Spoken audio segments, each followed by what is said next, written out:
Everyone, my name is Brittany, and today we're going to talk about Christmas cookie boxes.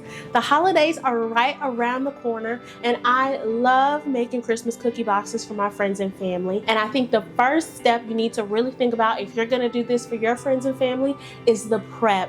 That is the biggest part, the most time consuming, and the part where a lot of people fail when they're making their Christmas cookie boxes is, how am I going to make all of these cookies, package them up, deliver them to my family all in one go?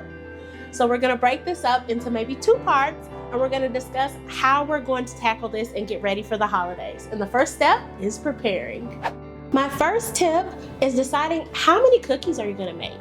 Do you want to make 10 cookies? Do you want to make 3 cookies? Ultimately, what do you want your box to look like? Do you want to have just cookies? Do you want to have fudge? Do you want to have cookies, fudge, and chocolate chips, candy? What exactly is going to make you the most happy when you're delivering this box? And what do you really want to give just full of joy to your friends and family? That's what you should put in your box. So I typically like to go on theme and just do cookies. I know some people do lots of different things, and there's no right or wrong answer as to what you want to put in your box. But I like to just do cookies. So whatever you want to do, start by making a list. You also want to start this way ahead of schedule.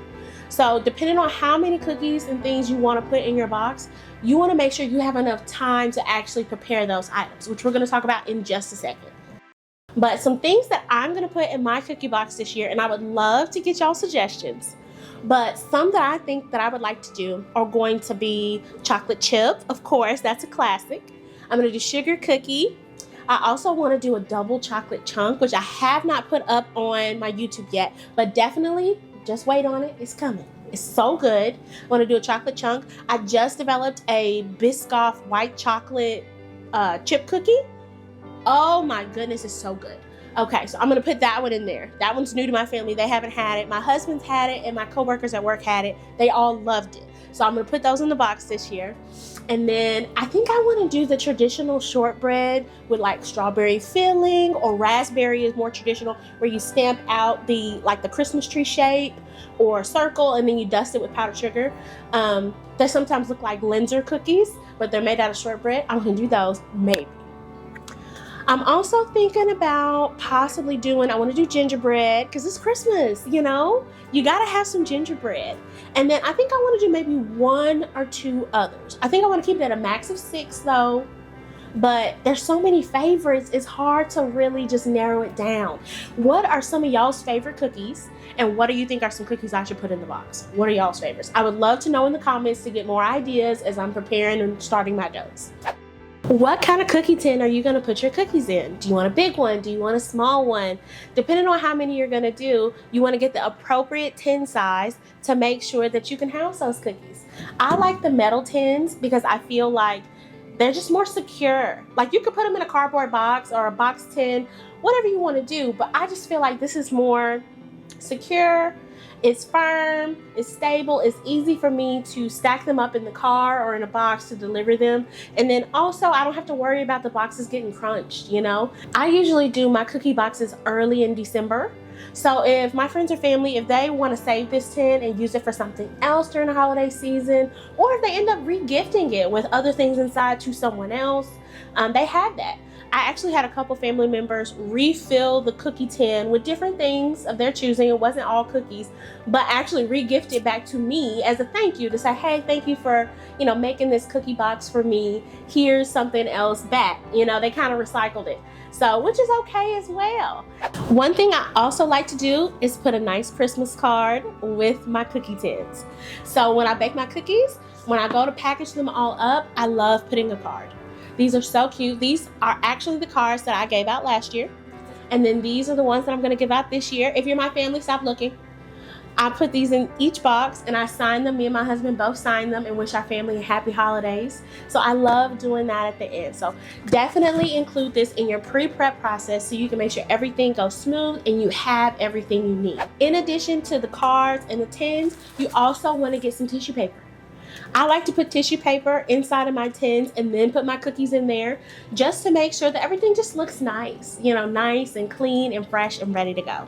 If I'm mailing any cookies, always make sure I grab some of these. I like to stick some of this in the tin, then put the tissue on top, Or I like to put the cookies in the tissue on the bottom, put a little tissue on top, and then put this on top just to make sure that those cookies have a little cushion when they're going through the mail. You know, the mailman is going to package them nice and neat. We usually take them to the post office and get help packaging them because it's food. So my husband takes care of all of that, but he usually gets it wrapped really, really well. But we always want to make sure that all the cookies are nice and together and not broken by the time they get there. So this has worked really well for us, putting this for the ones that we're mailing. The biggest step, I think, and the most critical step is going to be prepping your actual doughs for your cookies. You don't want to do this all in one day.